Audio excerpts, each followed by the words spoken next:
This is a party political broadcast by the Talk Party. Your country needs you. So the proposition for discussion this week is whether or not we should lower the voting age to 16 rather than the 18 it is currently. Much like Jacob in the video instigating this discussion, I will have to mark my ballot with a firm no in the answer to this question. Because I can. Because I'm old enough. Why do I think this? Well, it's a fairly simple justification. The age of voting is set at the admittedly arbitrary age of 18 because that's the generally accepted age by which we assume that children have become adult members of society. Thus, they should be able to engage in adult-centric activities like voting and be able to shape the world in which they live. Now, I will admit that this is not always the case in practice. I know many stupid and immature people that are of age, be those newly turned 18-year-olds, my peers, or people a great deal older than that. Ideally, it would be good if foolish and ignorant people were not allowed to vote, perhaps by instigating a system whereby one has to take a short test before being eligible to vote. A concept both Jacob and Sammy considered in their videos. Of course, this is rife with problems, as Jacob touched on in his videos, such as how will the test be constructed and what age will you be able to take the test at.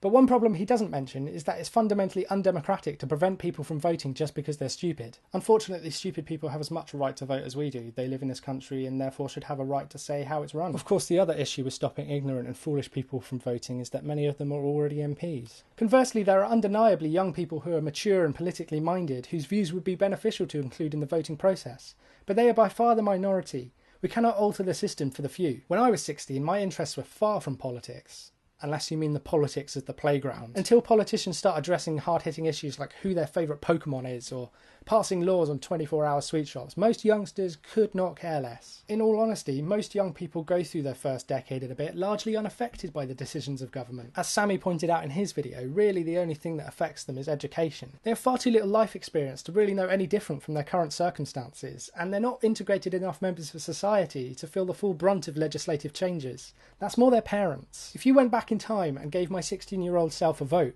he wouldn't know what to do with it. He'd probably go give it to my parents to do for him, or at the very least ask their advice and then get a biased breakdown of the party system based on my parents' political leanings. I'd imagine a large amount of 16-year-olds who have absolutely no interest in politics would just waste their vote, either by doing the aforementioned give it to the parents thing, or just casting a frivolous vote without real consideration for the consequences, which just weakens the position of anyone that's actually trying to do something with their vote. My interest in politics developed as I got older and consequently closer to the voting age. It's one of those responsibilities that I had to grow into as I matured and started to notice the world around me and appreciate my role in the workings of society. Something I do have to touch upon is that the benefit of allowing 16-year-olds to vote is that sometimes matters are discussed that will directly affect the lifestyle of young people and they're not allowed to vote on it.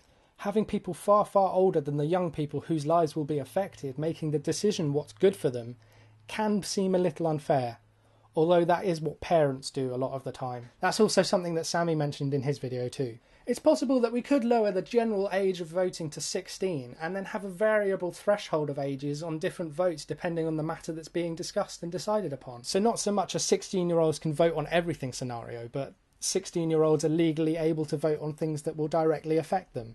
Really, it's probably better if the voting age was made higher, if anything. I had friends that voted for Lib Dems with their first ever vote because of their student-centric policies. That worked out well, didn't it? What's that?